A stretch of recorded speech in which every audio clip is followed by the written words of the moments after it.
What are you gonna do when you grow up? What do you want to do when you grow up? It has to be one of the biggest questions we're asked as a child. And then we become adults, and the big question is, what do I do as a grown-up? The easy answer to that would be, do what you love.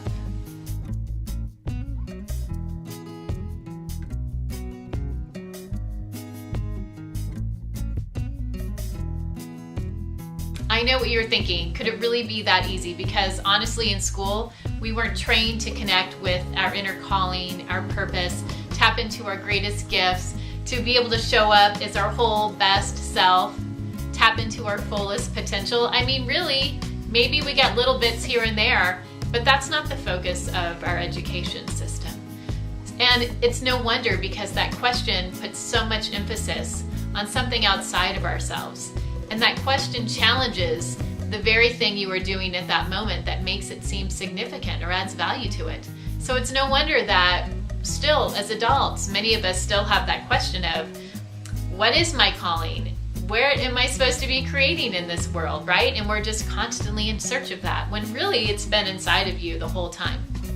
About 15 years ago, I was studying with the late cultural anthropologist, Angeles Arian, and she had written a book, The Fourfold Way, where she studied the indigenous people from all around the world, and then she took this wisdom and created 4 different directions. Well, it was like north, south, east, and west, and we would study one thing at a time, and the south was the way of the heart and the healer.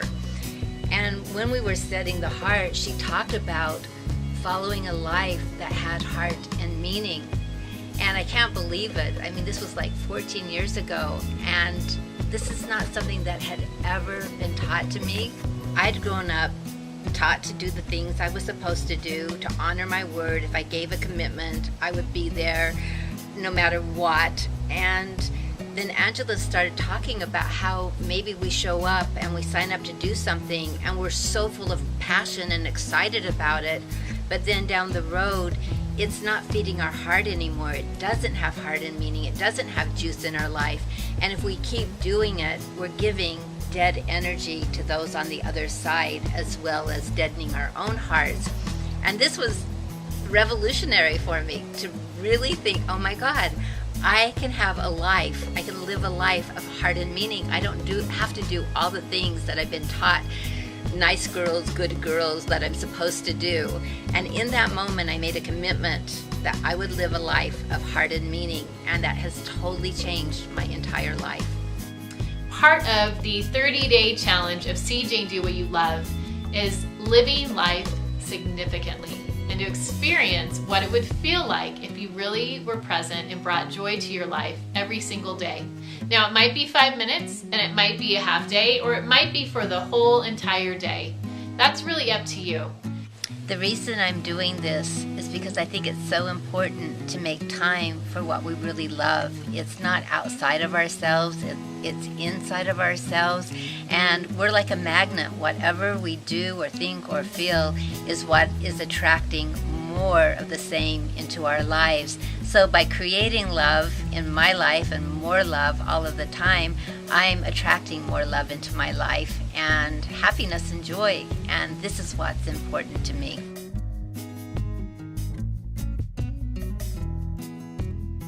There is no time parameter. It could be for a couple of minutes. It could mean that you read on the subway. It could mean you're looking at a sunset, taking a walk, reading with your children, looking at the stars, watching your favorite movie. That's really up to you to decide. But a couple of things I want you to bring awareness to. Kathleen and I want you to look at, does it bring you into the present moment? Does it bring you into a zone where nothing else really matters at that moment? And does it bring you joy? Present moment, joy, in the zone. You will be amazed to see the pattern lining up of what you give preference and priority to in your life every single day. It'll begin to show up, and trust me, it's going to be exciting. Kathleen and I have already been doing this just to experiment and test it out. So capture the moment.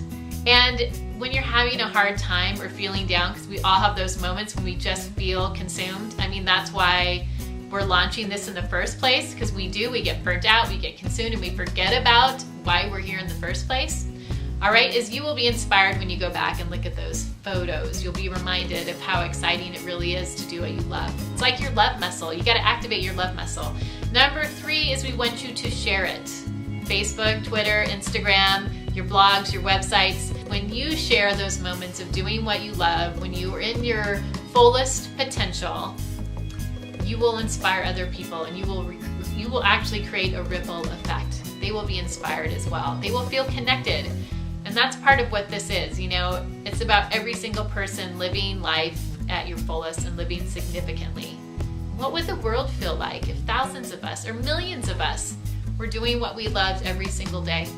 And the 4th is we want you to sign up with See Jane Do or Soaring in Light and connect with us, because we're going to be offering classes, teleclasses, Skyping groups, and we're going to be sharing tips and tools and our own experience and others' experiences of this and how they are living successful, abundant lives by tapping into what they love most of all.